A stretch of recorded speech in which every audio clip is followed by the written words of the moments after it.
Pumanaw na ang OPM legend na si Freddy Aguilar noong Martes ika-27 ng Mayo taong 2025, sa edad na 72. Nakilala siya sa kanyang mga hit na kanta na, Anak.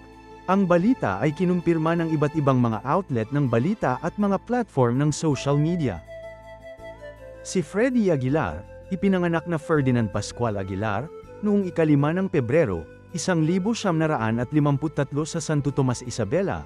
Siya ay isang Filipino folk musician na kilala sa kanyang iconic song na, Anak, at sa kanyang rendition ng, Bayan Ko. Nagsimula siyang mag-compose ng mga kanta noong 14, nag-aral si Aguilar ng Electrical Engineering sa De Guzman Institute of Technology ngunit hindi nakatapos ng degree program. Sa halip ay hinabol niya ang musika, naging isang music hero sa kalye, at pagkatapos ay isang folk club at music hero ng bar. Sumikat siya sa Anak, na naging isang pandaigdigang hit. Isinalin sa maraming wika at nagbebenta ng milyon-milyong kopya.